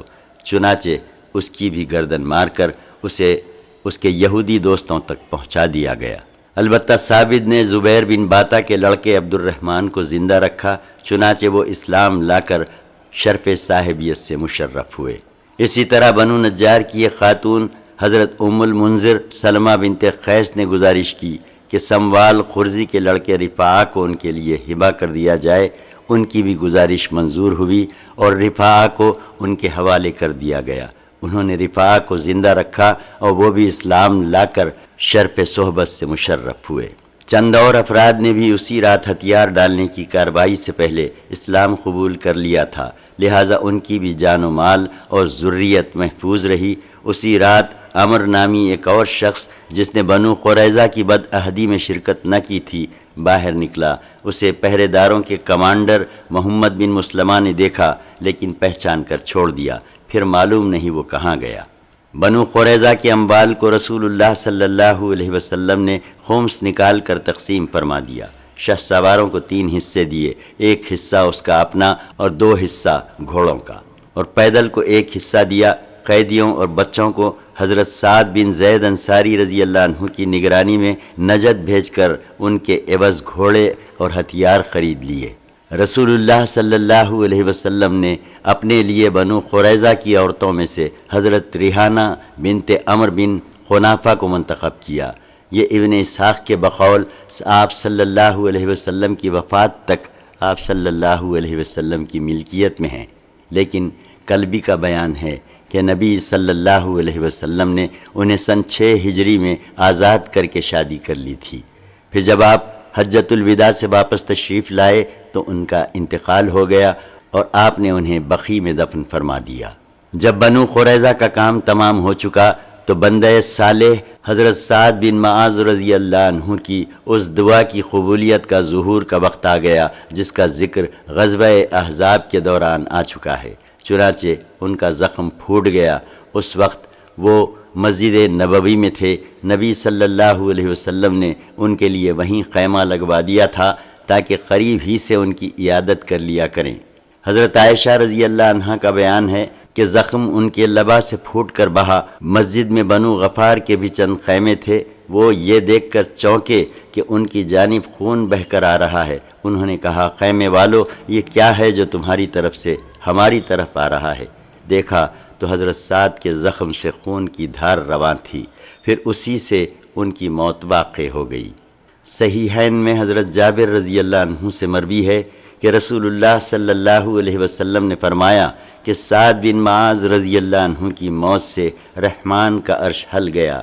امام ترمذی نے حضرت انس سے ایک حدیث روایت کی ہے اور اسے صحیح بھی قرار دیا ہے کہ جب حضرت سعد بن معاذ رضی اللہ عنہ کا جنازہ اٹھایا گیا تو منافقین نے کہا، ان کا جنازہ کس قدر ہلکا ہے۔ رسول اللہ صلی اللہ علیہ وسلم نے فرمایا، اسے فرشتے اٹھائے ہوئے تھے۔ بنو قریظہ کے محاصرے کے دوران ایک مسلمان شہید ہوئے جن کا نام خلاد بن سوید ہے۔ یہ وہی صحابی ہیں جن پر بنو قریظہ کی ایک عورت نے چکی کا پاٹ پھینک کر مارا تھا۔ ان کے علاوہ حضرت عکاشہ کے بھائی ابو سینان بن محسن نے محاصرے کے دوران وفات پائی۔ جہاں تک حضرت ابو لبابہ رضی اللہ عنہ کا معاملہ ہے تو وہ 6 رات مسلسل ستون سے بندھے رہے۔ ان کی بیوی ہر نماز کے وقت آ کر کھول دیتی تھیں اور وہ نماز سے فارغ ہو کر پھر اسی ستون میں بن جاتے تھے۔ اس کے بعد رسول اللہ صلی اللہ علیہ وسلم پر صبح دم ان کی توبہ نازل ہوئی۔ اس وقت آپ حضرت ام سلمہ رضی اللہ عنہ کے مکان میں تشریف فرما تھے۔ حضرت ابو لبابہ کا بیان ہے کہ حضرت ام سلمہ نے اپنے حجرے کے دروازے پر کھڑے ہو کر مجھ سے کہا، اے ابو لبابہ، خوش ہو جاؤ، اللہ نے تمہاری توبہ قبول کر لی۔ یہ سن کر صحابہ انہیں کھولنے کے لیے اچھل پڑے، لیکن انہوں نے انکار کر دیا کہ انہیں رسول اللہ صلی اللہ علیہ وسلم کی بجائے کوئی اور نہ کھولے گا۔ چنانچہ جب نبی صلی اللہ علیہ وسلم نماز فجر کے لیے نکلے اور وہاں سے گزرے تو انہیں کھول دیا۔ یہ غزوہ ذیقعد میں پیش آیا، 25 روز تک محاصرہ قائم رہا۔ اللہ نے اس غزوے اور غزوہ خندق کے متعلق سورہ احزاب میں بہت سی آیات نازل فرمائیں اور دونوں غزووں کی اہم جزیات پر تبصرہ فرمایا۔ مومنین اور منافقین کے حالات بیان فرمائے، دشمن کے مختلف گروہوں میں پھوٹ اور پست ہمتی کا ذکر فرمایا اور اہل کتاب کی بدعہدی کے نتائج کی وضاحت کی۔ غزوہ احزاب و قریظہ کے بعد کی جنگی مہمات۔ 1. سلام بن ابی الحقیق کا قتل۔ سلام بن ابی الحقیق، جس کی کنیت ابو رافع تھی، یہود کے ان اکابر مجرمین میں تھا جنہوں نے مسلمانوں کے خلاف مشرکین کو ورغلانے میں بڑھ چڑھ کر حصہ لیا تھا اور مال اور رسد کی امداد کی تھی۔ اس کے علاوہ وہ رسول اللہ صلی اللہ علیہ وسلم کو ایذا بھی پہنچاتا تھا۔ اس لیے جب مسلمان بنو قریظہ سے فارغ ہو چکے تو قبیلہ خزرج کے لوگوں نے رسول اللہ صلی اللہ علیہ وسلم سے اس کے قتل کی اجازت چاہی، چونکہ اس سے پہلے کعب بن اشرف کا قتل قبیلہ اوس کے چند صحابہ کے ہاتھوں ہو چکا تھا۔ اس لیے قبیلہ خزرج کی خواہش تھی کہ ایسا ہی کوئی کارنامہ ہم بھی انجام دیں، اس لیے انہوں نے اجازت مانگنے میں جلدی کی۔ رسول اللہ صلی اللہ علیہ وسلم نے انہیں اجازت تو دے دی، لیکن تاکید فرما دی کہ عورتوں اور بچوں کو قتل نہ کیا جائے۔ اس کے بعد ایک مختصر سا دستہ جو 5 آدمیوں پر مشتمل تھا اپنی مہم پر روانہ ہوا۔ یہ سب کے سب قبیلہ خزرج کی شاخ بنو سلمہ سے تعلق رکھتے تھے اور ان کے کمانڈر حضرت عبداللہ بن عتیق تھے۔ اس جماعت نے سیدھے خیبر کا رخ کیا، کیونکہ ابو رافع کا قلعہ وہیں تھا۔ جب قریب پہنچے تو سورج غروب ہو چکا تھا اور لوگ اپنے ڈھور ڈنگر لے کر واپس ہو چکے تھے۔ عبداللہ بن عتیق نے کہا کہ تم لوگ یہیں ٹھہرو، میں جاتا ہوں اور دروازے کے پہرے دار کے ساتھ کوئی لطیف ہیلا اختیار کرتا ہوں، ممکن ہے اندر داخل ہو جاؤں۔ اس کے بعد وہ تشریف لے گئے اور دروازے کے قریب جا کر سر پر کپڑا ڈال کر یوں بیٹھ گئے گویا قضائے حاجت کر رہے ہیں۔ پہرے دار نے زور سے پکار کر کہا، او اے اللہ کے بندے، اگر اندر آنا ہے تو آ جاؤ، ورنہ میں دروازہ بند کرنے جا رہا ہوں۔ عبداللہ بن عتیق کہتے ہیں کہ میں اندر گھس گیا اور چھپ گیا۔ جب سب لوگ اندر آ گئے تو پہرے دار نے دروازہ بند کر کے ایک کھونٹی پر چابیاں لٹکا دیں۔ دیر بعد ہر طرف سکون ہو گیا تو میں نے اٹھ کر چابیاں لیں اور دروازہ کھول دیا۔ ابو رافع بالا خانے میں رہتا تھا اور وہاں مجلس ہوا کرتی تھی۔ جب اہل مجلس چلے گئے تو میں اس کے بالا خانے کی طرف چڑھا۔ میں جو کوئی دروازہ بھی کھولتا تھا اسے اندر کی طرف سے بند کر لیتا تھا۔ میں نے سوچا کہ اگر لوگوں کو میرا پتہ لگ بھی گیا تو میں اپنے پاس ان کے پہنچنے سے پہلے ابو رافع کو قتل کر لوں گا۔ اس طرح میں اس کے پاس پہنچ تو گیا، لیکن وہ اپنے بال بچوں کے درمیان ایک تاریک کمرے میں تھا اور مجھے معلوم نہ تھا کہ وہ اس کمرے میں کس جگہ ہے۔ اس لیے میں نے کہا، ابو رافع۔ اس نے کہا، یہ کون ہے؟ میں نے جھٹ آواز کی طرف لپک کر اس پر تلوار کی ایک ضرب لگائی، لیکن میں اس وقت ہڑبڑایا ہوا تھا اس لیے کچھ نہ کر سکا۔ ادھر اس نے زور کی چیخ ماری، لہٰذا میں جھٹ کمرے سے باہر نکل گیا اور ذرا دور ٹھہر کر پھر آ گیا اور آواز بدل کر بولا، ابو رافع، یہ کیسی آواز تھی؟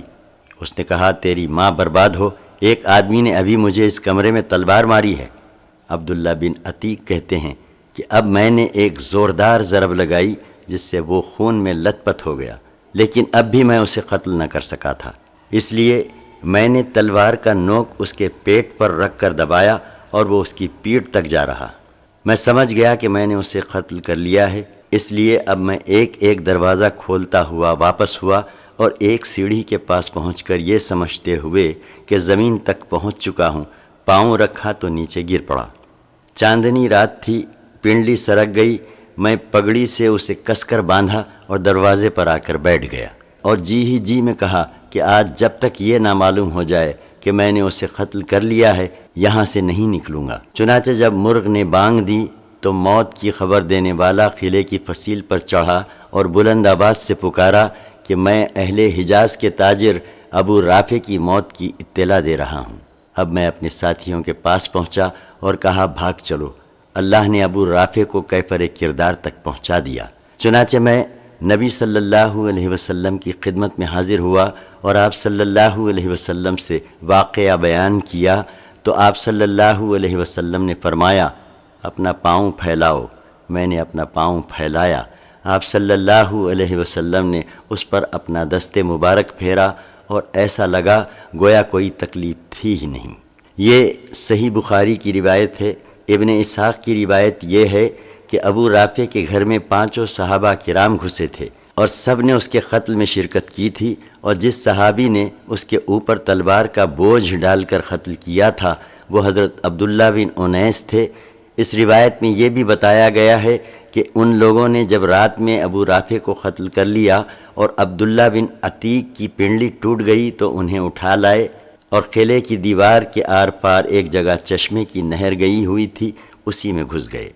ادھر یہود نے آگ جلائی اور ہر طرف دوڑ دوڑ کر دیکھا۔ جب مایوس ہو گئے تو مقتول کے پاس واپس پلٹ آئے۔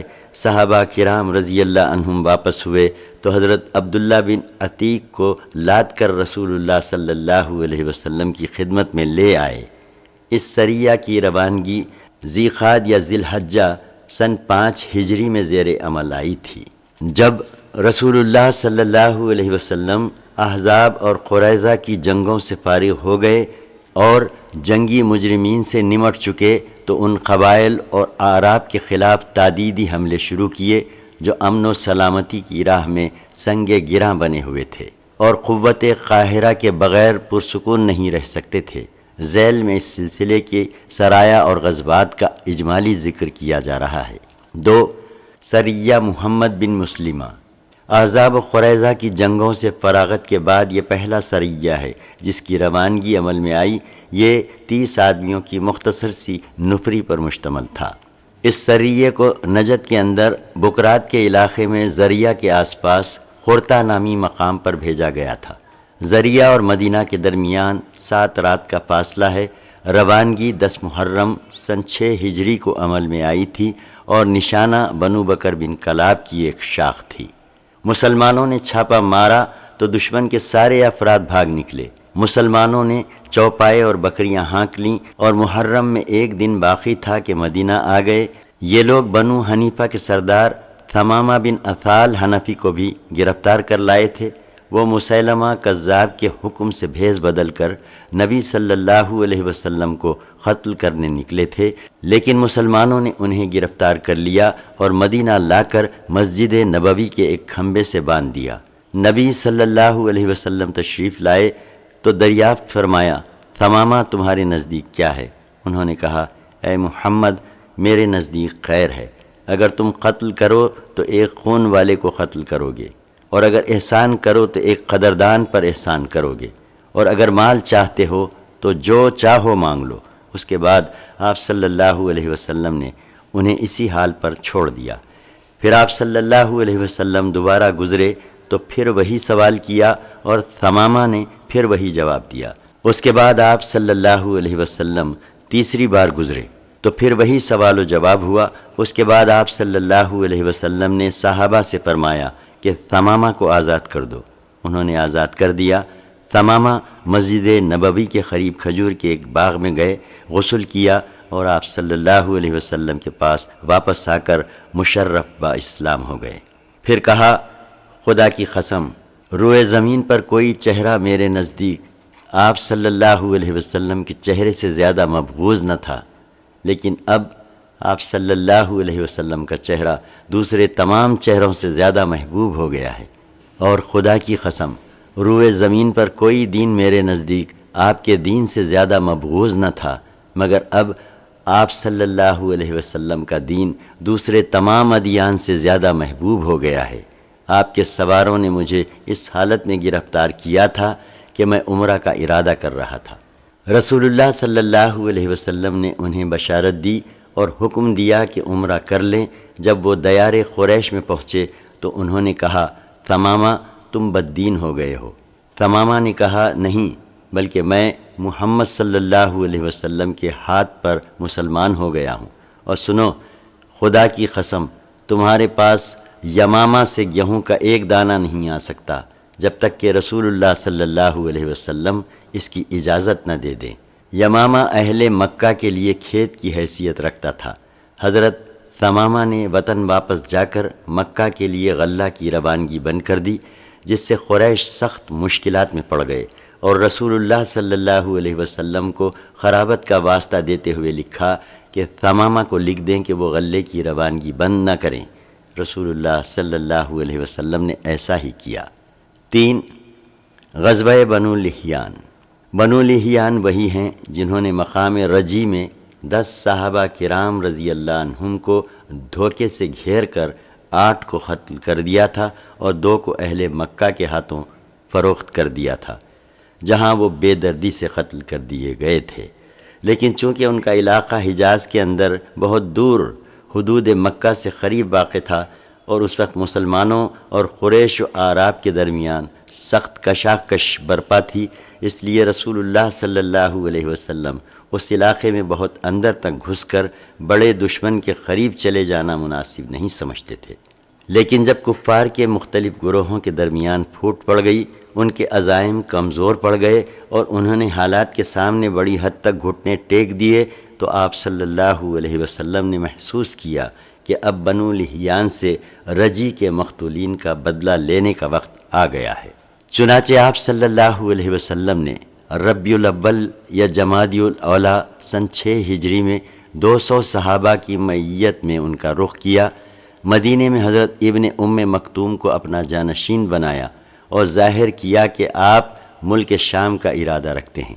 اس کے بعد آپ صلی اللہ علیہ وسلم یلغار کرتے ہوئے امج اور اسپان کے درمیان بطن غران نامی ایک وادی میں، جہاں آپ کے صحابہ کرام رضی اللہ عنہم کو شہید کیا گیا تھا، پہنچے اور ان کے لیے رحمت کی دعائیں کیں۔ ادھر بنو لحیان کو آپ صلی اللہ علیہ وسلم کی آمد کی خبر ہو گئی تھی، اس لیے وہ پہاڑ کی چوٹیوں پر نکل بھاگے اور ان کا کوئی بھی آدمی گرفت میں نہ آ سکا۔ آپ صلی اللہ علیہ وسلم نے ان کی سرزمین میں 2 روز قیام فرمایا۔ اس دوران سریے بھی بھیجے لیکن بنو لحیان نہ مل سکے۔ اس کے بعد آپ صلی اللہ علیہ وسلم نے اسپان کا قصد کیا اور وہاں سے 10 شہسوار کراغ الغمیم بھیجے تاکہ قریش کو بھی آپ کی آمد کی خبر ہو جائے۔ اس کے بعد آپ کل 14 دن مدینے سے باہر گزار کر مدینہ واپس آ گئے۔ اس مہم سے فارغ ہو کر رسول اللہ صلی اللہ علیہ وسلم نے پے در پے فوجی مہمات اور سریے روانہ فرمائے، ذیل میں ان کا مختصراً ذکر کیا جا رہا ہے۔ 4. سریے غمر۔ ربیع الاول یا ربیع الآخر سن 6 ہجری میں حضرت عکاشہ بن محسن رضی اللہ عنہ کو 40 افراد کی کمان دے کر مقام غمر کی جانب روانہ کیا گیا۔ یہ بنو اسد کے ایک چشمے کا نام ہے۔ مسلمانوں کی آمد سن کر دشمن بھاگ گیا اور مسلمان ان کے 200 اونٹ مدینہ ہانک لائے۔ 5. سریے ذوالقصا۔ اسی ربیع الاول یا ربیع الآخر سن 6 ہجری میں حضرت محمد بن مسلمہ رضی اللہ عنہ کی سربراہی میں 10 افراد کا ایک دستہ ذوالقصا کی جانب روانہ کیا گیا۔ یہ مقام ثعلبہ کے دیار میں واقع تھا۔ دشمن جس کی تعداد 100 تھی کمین گاہ میں چھپ گیا اور جب صحابہ کرام سو گئے تو اچانک حملہ کر کے انہیں قتل کر دیا۔ صرف محمد بن مسلمہ رضی اللہ عنہ بچ نکلنے میں کامیاب ہو سکے اور وہ بھی زخمی ہو کر